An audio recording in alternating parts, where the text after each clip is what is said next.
Doctor साहब, पिछले कुछ दिनों से यूपी में एक अजीबो-गरीब हंगामा मचा हुआ है और हलाल को लेके जो है इस तरह की बातचीत हो रही है। आप चूँकि यूनानी से भी जुड़े हुए हैं और उर्दू को भी बारीक से देखते हैं, सब चीज़ों को ध्यान में रखते हैं, हर चीज़ को जो है समाज के सारे मसलों को जो है बहुत बारीकी से देखते हैं। इस पूरे मामले को आप किस तरह से देख रहे हैं? क्या ये चुनावी हथकंडा है? क्या चीज़ है सब ये? किस तरह से देख रहे हैं आप?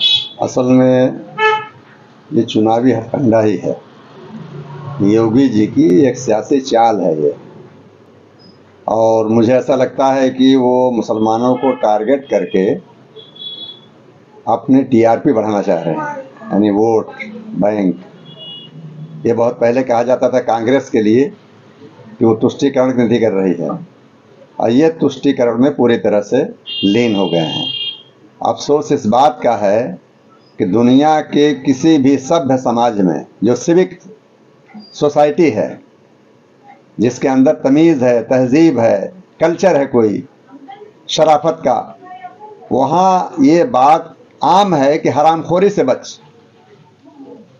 तो हरामखोरी की ये योगी जी दावत दे रहे हैं, कितने अफसोस की बात है, कितने शर्म की बात है। डूब मरना चाहिए उनको, अगर थोड़ा समझदार आदमी है तो।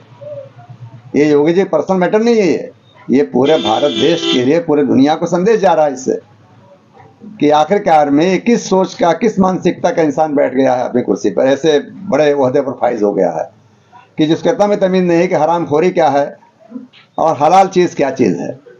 हलाल तर्क करने मतलब वो हराम में पहुंच गया आदमी। तो सीधी सी बात यह है कि हराम और हलाल की तमीज़ मुसलमानों में ही है ख़ास तौर से, लेकिन जो सभ्य समाज है भारत का, उसमें हर तबके का इंसान शामिल है। उसमें कोई हिंदू मुस्लिम की बात नहीं है। सभी अगर किसी को गाली देते हैं गुस्से में, तो कहते हैं हरामखोर, तो भाग जाए यहाँ से, ये हरामखोरी नहीं चलेगी। तो ये क्या है? इतना ही इशारा काफ़ी है उनके लिए। अगर थोड़ा सा भी उनके अंदर कॉमन सेंस है, थोड़ा इंसानियत है, मानवता है, तो उनको समझना चाहिए कि ऐसे सियासी फायदे के लिए इस तरह की हरकत ना करें वो। डॉक्टर साहब, ये सवाल उठ रहा है अब कि चलिए ठीक है, वो हमारा, क्योंकि उनका कहना है कि 85 करोड़ जो नॉन मुस्लिम लोग हैं, उनकी भावनाओं से इसमें ठेस पहुंची है। किस तरह से, कैसे ठेस पहुंच गई? भाई सवाल है कि आप तक नहीं पहुंची और अब ठेस पहुंचने लग गई है जी। और इसमें क्यों ठेस पहुंचेगी भाई?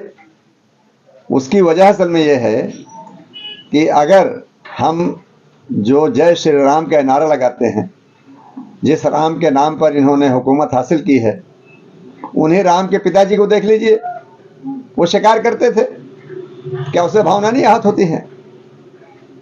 और इससे पहले जो है, आज देखिए भारत के अंदर अगर 85 करोड़ हिंदू है, तो उसमें मेरे ख्याल से 80 करोड़ तो गोश्त खाता ही है, नॉन वेज है। ये मेरा अंदाजा है जाति, वैसे पता नहीं, कम बेश हो सकते हैं।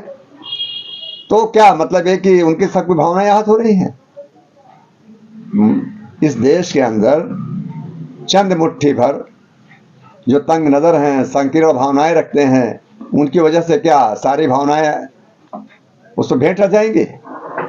भाई हमारे भी जज्बात हैं, इस देश के लोगों के जज्बात हैं, मानवता के जज्बात हैं, उनका भी एहतराम करना ज़रूरी है।